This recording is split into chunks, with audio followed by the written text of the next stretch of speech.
Rohr here with an early global view on Monday, October 13th, 2014. It's currently 6:45 a.m.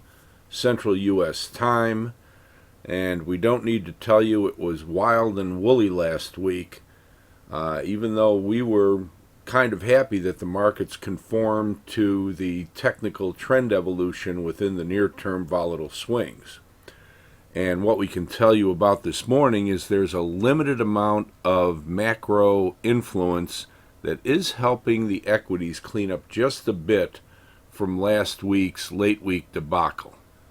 So, what does all this mean to the markets at present?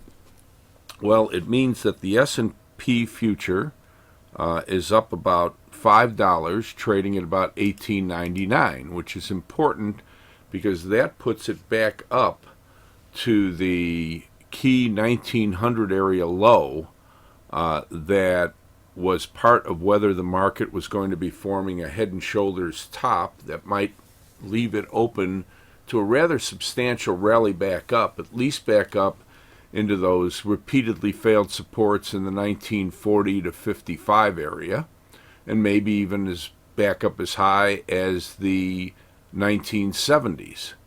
However, the slippage on Friday, it was important to note that the last bit of it, below 1900 on the futures, was after the cash market had closed in the equities. So the cash S&P closed about 1906, which would give us ostensibly something maybe just a hair below 1900 on the S&P future. But then after it closed, there was some panicky selling late in the day that took it down to the fresh trading low at 1893 and a half.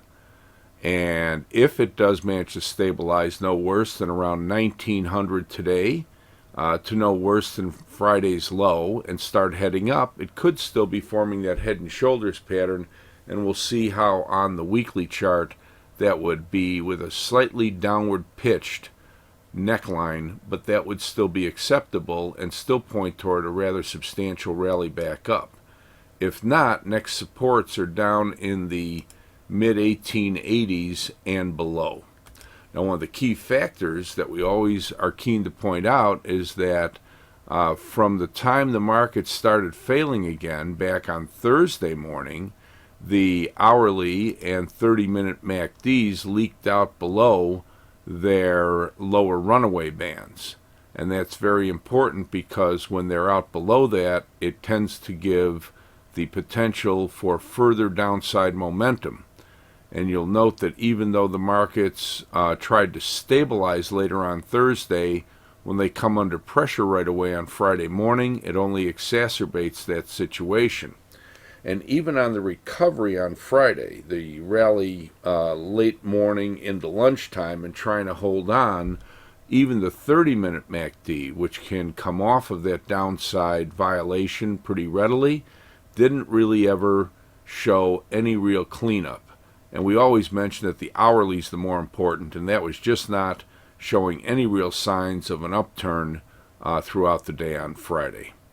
So here we are with, once again, the ability of the bears to control the market after it failed for the last time back below 1945, going back to Thursday around mid-morning, and this time not only getting back down around the 1918 to 20 area, which will represent some pretty fair resistance initially on any rally back up, and the ability now to hold on to the overnight slightly higher opening throughout the day and advance is very important. And that pretty much does it for the short-term view of the S&P 500.